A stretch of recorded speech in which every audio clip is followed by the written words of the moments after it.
as James Comey's attorneys are arguing that Lindsay Halligan was improperly appointed to her role, Trump's handpicked U.S. attorney in Virginia is attracting scrutiny for another reason.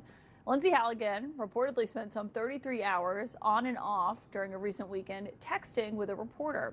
Not in regards to Comey's case, but that of another one of the president's targets, as James Comey's attorneys are arguing that Lindsay Halligan was improperly appointed to her role. Trump's handpicked U.S. attorney in Virginia is attracting scrutiny for another reason.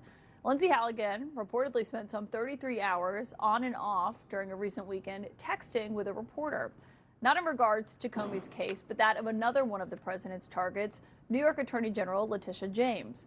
It was reporting on that case that kickstarted this back and forth that you're about to see. Let me explain. Anna Bower is a senior editor for the nonprofit publication Lawfare. She recently posted about a New York Times story concerning the case that was being made against the New York Attorney General, and Halligan is the person, of course, who presented that case to the grand jury. Less than an hour after Bower posted about it, Halligan messaged her directly on the encrypted app Signal that reporters often use. And according to Bower, Lindsay Halligan wrote, quote, "Anna, Lindsay Halligan here. You're reporting things that are simply not true. Thought you should have a heads up." What followed that initial text was more than a day of text insisting that the reporting from the New York Times was inaccurate. Now, Bower hadn't reported that, but because she had repeated it online, Halligan was going back and forth with her on the merits of that reporting. Then, after a few hours, Halligan wrote, "By the way, everything I ever sent you is off record. You're not a journalist, so it's weird saying that, but just letting you know." Bower responded, quote, "I'm sorry, but that's not how this works. You don't get to say that in retrospect."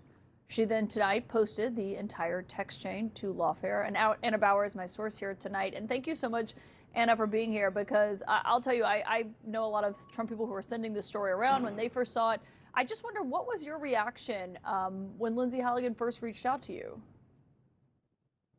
Yeah, I was really surprised, and honestly, I was very curious to hear what she had to say. For some background, Caitlin, I did not have a pre-existing relationship with Lindsay Halligan in terms of speaking to her as a reporter. We had met one time many years previous while I was reporting on Trump's criminal investigations and criminal cases. She was on that criminal defense team, but other than that, she was very much a stranger to me, essentially.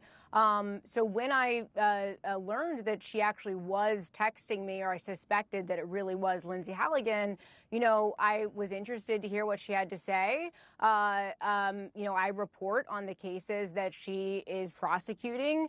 And so I was curious, but it seemed like mostly what she wanted to talk to me about was a tweet that I wrote that summarized the New York Times reporting concerning certain grand jury testimony in the Letitia James case. And I think that's what really struck me as so surprising, is that, it's very much not often that you see a sitting United States attorney who unsolicited reaches out to a reporter to talk about something that relates to an ongoing prosecution, that relates to grand jury testimony potentially, because those are the kinds of things that there's policies, there's laws that prohibit disclosure about that kind of information. So while I don't think it's very unusual to have a prosecutor reach out about that subject matter, I did find it really strange, and especially considering we didn't have a pre-existing reporter-source relationship. Yeah, because obviously reporters are trying to, reach out to people all the time, talk to them, get context, obviously to make sure reporting is accurate and fair. But because you were contacted out of the blue, I imagine you were a little bit suspicious of whether it was even actually her at the beginning. Yeah, and there were a few things that we did to confirm that it was actually her. So one thing is, as I mentioned, we had previously met one time several years before. She was able to answer questions that suggested to me it likely was Lindsay Halligan because she was able to say where we first met and who she was with. And then we later were able to obtain her phone number, which then connected to the existing conversation that we had. And then finally, right before we went to publication, we reached out for comment through the Public Affairs Office at the Department of Justice. They confirmed that that these were text messages with Lindsay Halligan, and right before we were about to publish, she also additionally reached out to me again, and as you mentioned, claimed that our conversation was off the record.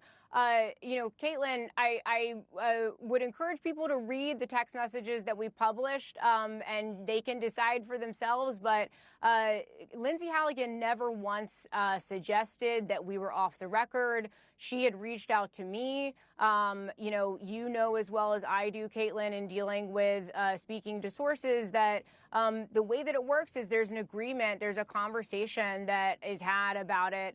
And I never agreed to speak off the record. She never suggested it. I would have been happy to speak with her off the record had she suggested it, but she did not do that here. So I was very surprised when she, suddenly suggested that things were off the record when they in fact were not. Yeah, generally that's something you agree to before the proposed conversation takes place with someone who wants it to keep it off the record. And, you mentioned that you reached out to the Justice Department. They accused you of trying to tattletale on Lindsay Halligan tonight. I want to read their statement in full because they said, quote, "You clearly didn't get the response you wanted, which was information handed over to you without having to dig into the facts of the case to craft a truthful story. So you thought you'd tattletale to Main Justice. Lindsay Halligan was attempting to point you to facts, not gossip, but when clarifying that she would adhere to the rules of the law and not disclose grand jury information, you threatened to leak an entire conversation. Good luck ever getting anyone to talk to you when you publish their text." I read it. I don't think you're threatening to leak it. I just think, to your point, it wasn't an off-the-record conversation. 只要有妈妈小小的鼓励，小朋友就可以感受到大大的关爱。